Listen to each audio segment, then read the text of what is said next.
Welcome to our Behdini Beginners course. Today's class is lesson number 6. We'll do sections A through E. I'm going to be looking at the Tehuki version, but the Zaho version is very, very, very similar. So I'll point out those differences when I get there. All right, so lesson 6, we're talking about siblings and children. We're going to just start right up there on part A, the listening part.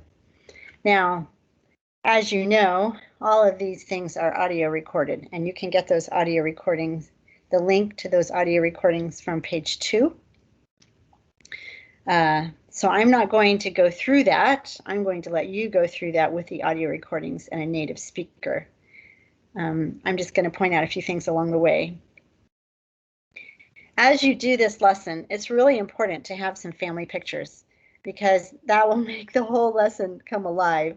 So be sure you collect some family pictures, and as we've talked about before, make sure they're culturally appropriate.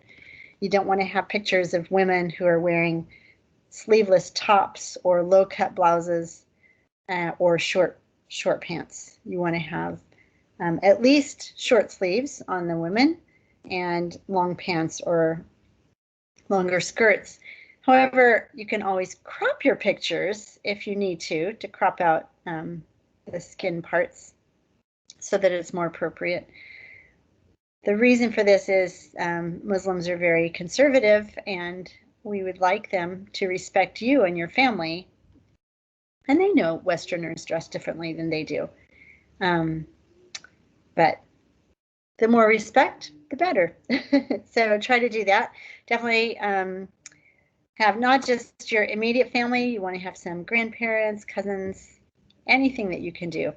And if you have hard copies of these pictures, it will be easier for you to do this lesson instead of trying to rifle through your phone and find them. Okay, so here you're talking about children and siblings. Different questions to ask and answer. And when, we'll get to the grammar section later, but you know, when you have a son, you use the uk right there. That has to go on before your answer, your verb. And this is in the present tense, but it's the irregular present tense verb. Habun, haba, or in Zaho, habin, haba. This verb uses ergative sentence construction. So for right now, just go through these phrases, listen to them, repeat them, make substitutions to make it appropriate for yours. So if you don't have 6 daughters or you don't have 7 sons, take those numbers out and put in the numbers that you have and substitute those in. Of course, if you don't have any, you can use ninen. Now, at the bottom of page 127, let's look at this in our little cartoon characters. Dawood and Shireen don't have any children. And so in Kurdish culture, this is such a big question because they find such value in having children and in being a parent, being married. And I know I was single until I was 53, so I know that it's quite challenging to not be married and to not have children. So you just have to go with the flow and not let it bother you. If you are married and you don't have any children yet, you can say, as they're saying here, hiviyahude. And you can also say that if they ask you, you know, when are you going to get married? You can say, oh, hiviyahude, I'm waiting on God. And that's a perfectly good answer. I used to tell the story when my friends would just ask me every single year, Sheree, when are you going to get married already? And I would say, you know, I think this year I'm going to do it. I'm going to get married. And I'm tired of being poor, so I want to marry somebody rich. And you can just see their heads spinning, you know, they're trying to figure out who do they know that's rich that they could introduce me to. And then I say, somebody that's rich and really old and really sick. And then they laugh. They think that's the funniest thing. And they will just leave me alone for another, they would just leave me alone for another year. But every year they would still ask me the question. And then, of course, once Dave and I got married, they were like, oh, now you can have children. And I can say, well, I can't have children. And they're like, no, you can. And they told me this funny story about this woman. She was 60 years old. She couldn't even walk, but she had a baby. And if she could have a baby, I could have a baby. And I'm just like, okay, hivi achode. Well, in God's, humor, he has given me 3 children now. So we're looking forward to going back to Kurdistan with our 3 kids and see what they say then. Anyway, so, but if you don't have children, you can say, Maheshta b'chikninen. If you are pregnant, and if you're a woman and you're talking to your female friends, then you can actually say, Bale min tishtakehe, which literally means, yes, I have something. I have a thing. But it means, idiomatically, it means I'm pregnant. So guys, girls, all of you, be careful when you use that phrase. Don't say min tishtakehe unless you're actually pregnant. You could say min hindak tishtakehe. I have some things, if you're talking about holding some things or something like that. But don't say min tishtakehe because that will give the wrong meaning. On the next page, for the first time in H, we see a difference between the Zacho and Tehuki dialects, and it's right here. In the Tehuk dialect, they say min choshka gahe, and in the Zacho dialect, it's min choshka gehe. And I don't know why, but the Zacho dialect never uses the ah ending for feminine words. It always uses the a ending for masculine and feminine words alike with this verb. So it's just a dialectical difference. I'm going to again go back to the Tehuki dialect here. It's good to understand both ways. Age, same thing. Mentepa gehe for the Zacho dialect, Mentepa gahe for the Tehuki dialect. This right here is what I'm talking about. So practice with the correct dialect that you are going to be using every day. And at the bottom of page 129, let's look at that. Down here at Q. So Nizar is calling his friend, and you can call your friend brother. Chawani bra min shulake ibtahe. Hello, brother. I have a job for you. I want to ask a favor of you. So that's the idiomatic expression for if you want to ask a favor of someone. Min shulake ibtahe. So I have a job for you. And then to respond to that, you could say, Karamka, Beja. Go ahead, tell me what it is. In part B, you're going to be practicing the irregular present tense of the verb habun haba, habin haba, to have or exist. And you want to, again, practice with real objects if you can. It just makes this exercise come alive. As I pointed out here on the Tehuki, on the Zacho page, this whole thing of the endings, akehe or akahe, that's a distinct difference between Zacho and Tehuk. So just be aware of that. Back to Tehuk. So for example, how could you practice this? You could either point to the pictures that are here, the clock, the melon, the pictures, the key, or you could go get some keys or melon or pictures or something like that. A picture of your brother, picture of your sister, to make this come alive. And hopefully you understand this about how my books work. Whenever you have a word that is highlighted, like khoshk, then you can substitute the words that come below it. So, for example, one of you can ask the other of you, Gulzare Chehaya. So this little character over here, her name is Gulzar.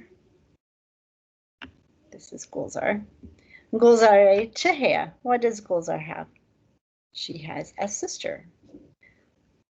And you don't have to say way because the context is very clear. You don't have to say she. It's very clear that you're talking about Gulzar. So a lot of times they just leave that off. And you could say, has a sister, Khoshkakahe, or in the Zaho dialect, Khoshkakehe.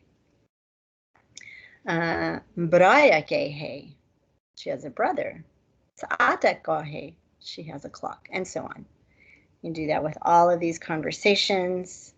Practice with the words that are here, and then make some substitutions as you need to make it really, really meaningful to you. Same thing on the next page, which highlights plural objects. And of course, when you have a plural object, like Ali Chandhana, how many does Ali have? He has 1.5 kilos of apples. So in that case, you're going to use the plural ending, which is yet hain. Or Tijitiri yet hain. He has lots of grapes. Do chichik yet hain. So this page highlights plural objects.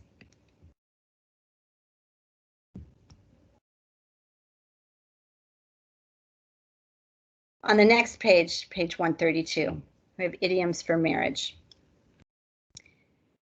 To say that someone is married or not married, you have to use 2 different idioms.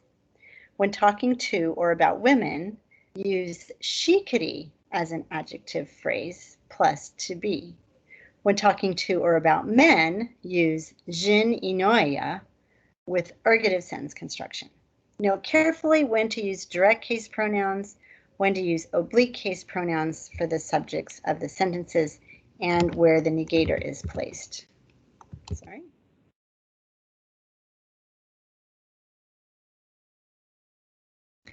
So in the first example, Braimin Jin Ya Inoi, and it's a little bit different for Zaho. My brother, quote, is married. And as you see from the footnote 1, Jin Inoya is actually in the past perfect tense. It means my brother has brought the wife. That's what it literally means. And the next one, Minjin na inoya, would literally mean I, a man, I, a wife, have not yet brought. And then the question, are you a man married? Tajin inoya. So that's how they do it for men when talking about men. And then if you are not married, if you've never been married, then you would say Behdini. This last one here, Al Behdini. He is without wife, he is not married. And these are actually very common. The one right above it, Al Ibjina, he is with wife.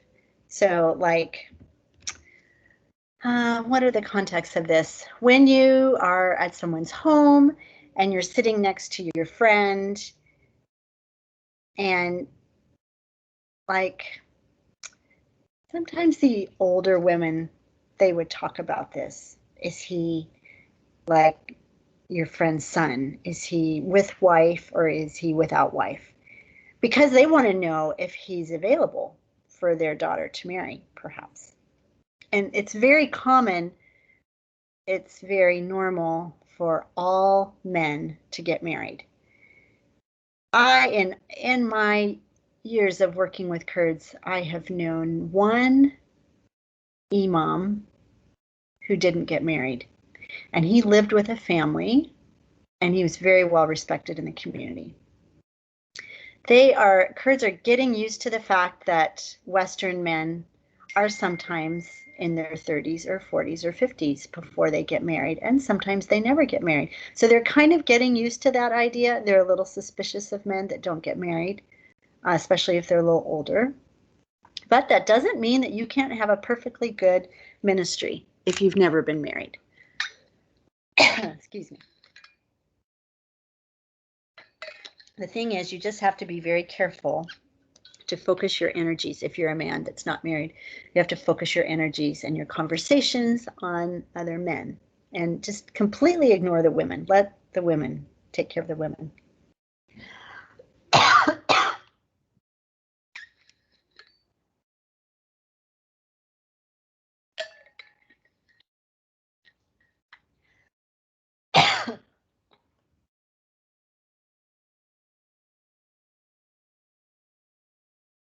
So, women, when you're talking about the ladies, you use she kitty. So my sister is married. Hoshkamin shikriya. It's an adjective phrase, and it's not ergative sentence construction. The next one, I am not married. As na shikrima. And that's perfectly fine to say if they ask you the next question, which is, to shikri, are you married?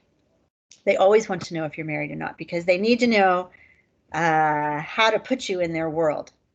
And when you're not married, it's normal to say min azna shikrima, which is the second one right here, azna shikrima. If you say that, it's a good idea, if it's true, for you to say, I'm not married.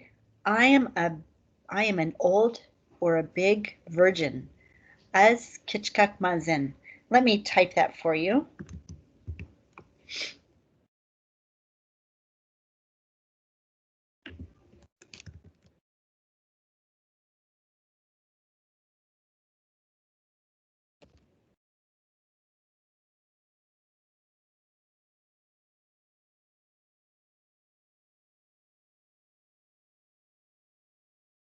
As Kitchkak Mazanim, I'm a big girl. I'm a big virgin. And the reason that this is important is, like in my case, for many years, I wasn't married, and they just have such a hard time putting that in their world, because the girls always get married, or almost always get married, and they marry young. I do know of a woman who never got married, and it was her choice. She's deaf, and she chose never to get married. Not that she didn't have people that wanted to marry her, she did, but she chose not to. She just wanted to stay with her brother and her mom, and she was very happy that way. She's a great seamstress, so everybody goes to her for their sewing. When you tell them, as Kitchkak Mazanim, it comforts them and makes them relax to know that you're going to be okay for them to spend time with, that you're a good girl, that you're pure. Now, in the event that you are not a virgin, you can say, you can point to someone that does say, I'm a virgin, and you can say, I'm like her. And in that sense, you can say, I'm pure like her, because you're living your life pure. You could think in your mind, I'm pure like a virgin in God's sight, because he has forgiven me for my past sins. However, you can't say that if you have a daughter or a son and they know it, or if you're divorced. You can't say that. That's only for unmarried girls. So if you're divorced, or if you have children, instead of focusing on maybe the children were born out of wedlock, or maybe you're divorced, don't focus on that. Instead, focus on the fact that you have a son or you have a daughter and they don't have a father. And you just go on with that. We're going to face that when we get back with our 3 kids. They have 3 fathers, and their mother died. And the Kurds are going to ask us, where's the father? And I'm just going to focus on the fact that the mother died. And we'll go on from there, and I will try probably hard not to bring up the fact that they have 3 fathers. I'll just focus on the fact that their mother died, their grandmother died, and then they came to be with us.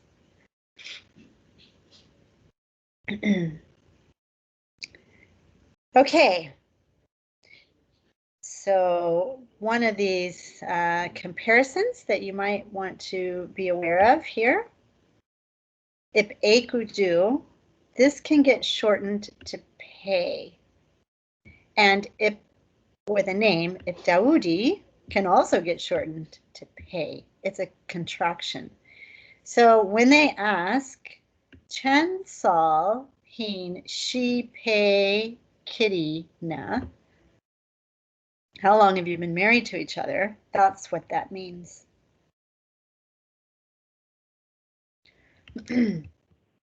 Right, in section C, again, you can listen to all of these words on the audio recordings. Practice them, listen and repeat. Focus on your pronunciation. And in part 2, on the next page, work with a classmate or a friend. Take turns saying the words in each square. And in section D, your vocabulary, you want to review the relationship words on page 72. Right here. And this restaurant question, you're like, what does restaurant have to do with anything? It has to do with the fact that it uses this verb in the ergative sentence. So when you go to a restaurant and there's no menu, you can simply ask them, what chizad heya? What do you have on the menu? What kind of food do you have? Then, of course, if you ask for something that's on their menu and they don't have any, or they've never had it and they never intend to get it, they will tell you, they will come to you and they'll say, na maya, which means it hasn't remained or we don't have any left. But it's their way of saving face to let you know that they don't have that available, whether it's on their menu or not. And then mind your own business. Okay, it's not nice in English, mind your own business, but they say it. And so you need to learn it. You need to learn to understand it, and you need to learn when to say it. So, tashulapea, is it any of your business? So I said this once to my very good friend as we were driving down the street, and she was saying something about the friend that we were going to go visit together, and I just didn't think it was any of her business to say that. So I said to her, tashulapea, and she said, Bale, shulemina, it is my business. She was a busybody. So if you hear someone say to you, Tashula Penina, it means it's none of your business and you shouldn't go there. Right, so then we have a repetition of these marriage idioms and the prepositions. On the next page, it's section E, the listening and writing. So I'm just going to let you work with your audio recordings and appendix S for the answer key. So I'm going to stop this video for now, and then in the next video, I'll do the grammar section.